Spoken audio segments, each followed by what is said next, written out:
bring in Mike Freeman, Bleacher Report. Mike, let me just start there. Would you rather have Vince Carter's career or Tim Duncan's? Oh, well, Tim Duncan. Yeah, I know. Did you think it was a trick question? How is that even a question? These guys want to be able to dunk. And I said, just because you can dunk doesn't mean you can play. And you're Tim Duncan. You have like 17 championships. I know. But first of all, it's good to be with you, and I want to make sure that you're black enough to do this radio show. I don't know if I am, Mike. I don't know. I my street cred. I have no. I asked Skip Bayless if I'm black enough to do this interview. You asked Skip Bayless? That's your source? No. I'll never reveal my source. I'm reading through your column, and you buried the lead here with what's going on with the Seahawks. So are you that surprised that it's that big a deal? Because it was in the middle of your column about Russell Wilson, apparently, according to some teammates you spoke to, is not black enough for their liking. Well, what I didn't want to do was I didn't want to sensationalize it. I didn't want to just overplay it. The overall arc of the story is just what the hell's going on in that locker room, and that was just one element, a small element of it. So I didn't want to go too crazy with it, and I thought that was the right place to put it. But it's not like it's the majority of players by any far. It's a few, and from what I'm told, though, that's the case. But what does it mean, Mike, that he's not black enough? They see some of these guys. It's complicated, but it's wrapped up into basically. They see him as kind of a teacher's pet, and that molds into. They think he's too corporate. All of which are incredibly stupid to me because a lot of this, Andrew Luck does the exact same thing Russell Wilson does, but Russell Wilson is held to a different standard. And that was sort of one of the points I was trying to make. I spent a week at the Colts facility talking to people about Andrew Luck and the players, and they all love him. They say he works hard, he's talented, he's very smart. Well, it's the same thing with Russell Wilson. He's the same guy. They're the same guy.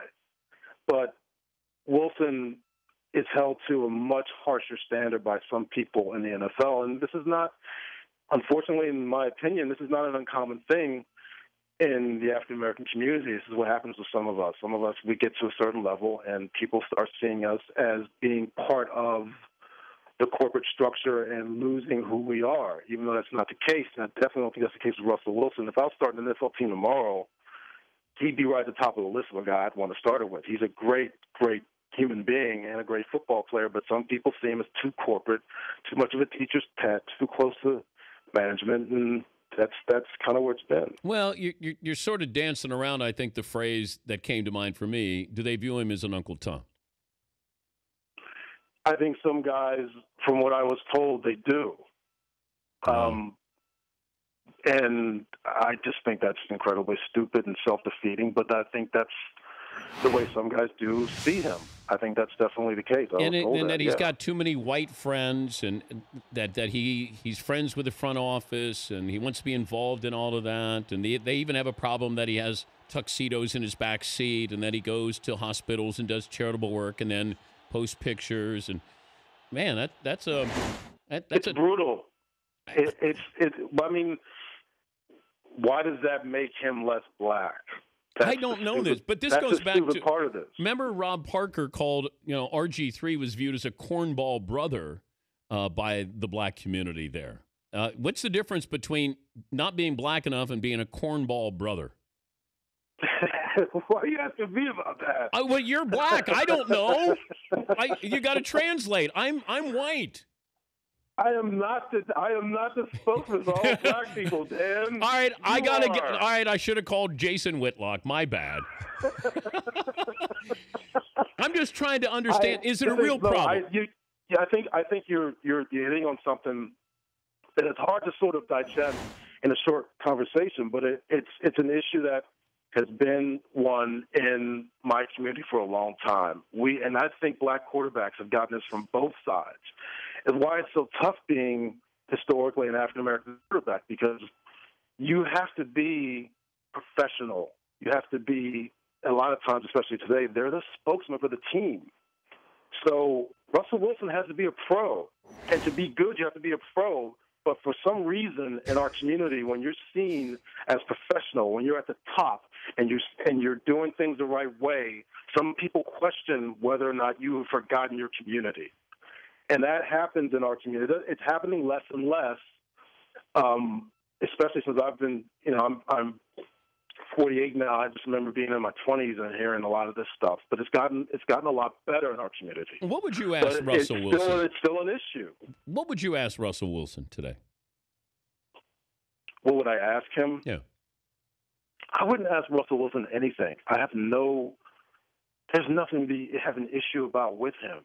He's a terrific guy. But his reaction to this. I would ask. I don't think he's done anything wrong. That's the thing. He's not what they're saying he is. I don't buy that. I think Russell Wilson is doing what every other young quarterback and every quarterback in the NFL does, especially the really good ones. They live very exemplary lives. Most of these guys. Is it jealousy, Mike? Is that what this comes down to?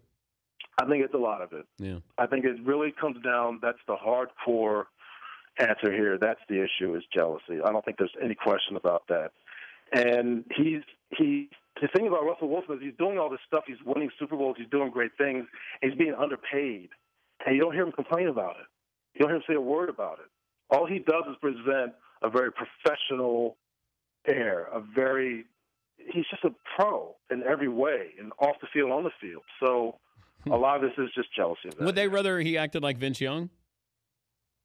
I think from talking to some of these guys, they think he's just too close to management. They want him to be more like them, and that's part of this. Now I'm not speaking for the whole locker room. I don't think this is the whole locker room, but I do think there's an element of this, as I wrote. There's an element of this at work, and a lot of it is rooted around jealousy. I'll tell you this though: Pete Carroll deserves a Nobel Peace Prize. I mean, it's crazy how that locker room, they've been winning despite all this stuff. I mean, Percy Harvin got in a fight the week of the Super Bowl, Dan. I know. It's crazy, and they still went out and they killed the Broncos. So, yeah, give Pete the Nobel Peace Prize right now. Mike, I'm just trying to keep it real on this show. You've always kept it real, Dan. Thank you, Mike. Keep stirring it up. Thanks for joining us. All right, man. See you later. That's Mike Freeman, Bleacher Report NFL national writer.